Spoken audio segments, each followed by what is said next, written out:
Serial सरू में आ गया है एक बहुत बड़ा अपडेट। दोस्तों कहानी शुरू करूं इससे पहले वीडियो को लाइक और शेयर जरूर कर दे। पिछले एपिसोड में आपने देखा कि सरू ने अपनी नई बॉसी अवतार दिखाया और अनिका वेद के सामने ड्रामा करके सिंपत्ति लेने लगी। अब खेल और खतरनाक होने वाला है क्योंकि कामिनी और उर्मिला एक नया चाल चल चुकी है।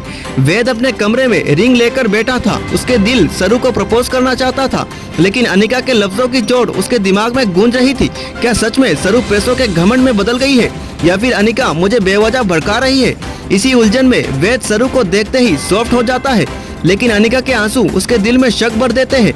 अनिका अपने प्लान को और तेज कर रही थी। हर जगह वो वेद के सामने सरू की बुराई करती और ऐसी एक्टिंग करती जैसे सरू ने उस पर जुल्म किया हो। वेद, तुम मेरे दोस्त हो, तुम्हें लगता होगा मैं झूठी हूँ, लेकिन मेरा दर्द सिर्फ तुम ही समझ सकते हो। वेद चुप रह जाता है, उसका चेहरा उलझन से भरा हुआ होता है। वहीं उधर कामिनी और उर्मिला ने अपना पूरा ध्यान सरोजा की चिट्ठी पर लगा दिया। वो दोनों एक अंधेरे कमरे में बैठे थे, चिट्ठी को बार बार पलट कर देखते।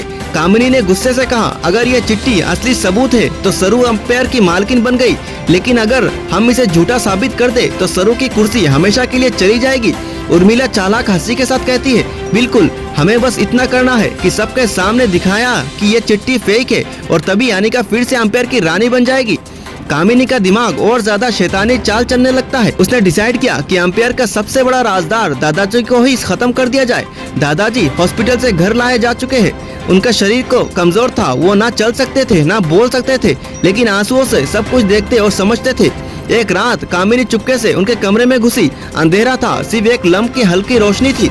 कामिनी ने ठंडी हंसी के साथ कहा, दादाजी, आपने अपनी प्रॉपर्टी अपनी बड़ी पोती के नाम करके गलती कर दी है। अब मैं आपका गला दबाकर आपकी सांसें खत्म कर दूंगी, तब ना सरू बचेगी ना आपकी सच बाहर आएगा। कामिनी ने अपना हाथ दादाजी के गले पर रख दिया और जोर जोर से दबाने लगी।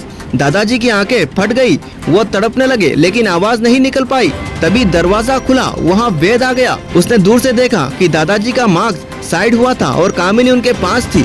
वेद मन में सोचा, ये मुझे क्या दिख रहा है? क्या कामिनी दादाजी को मार रही है या ये मेरा वहम है?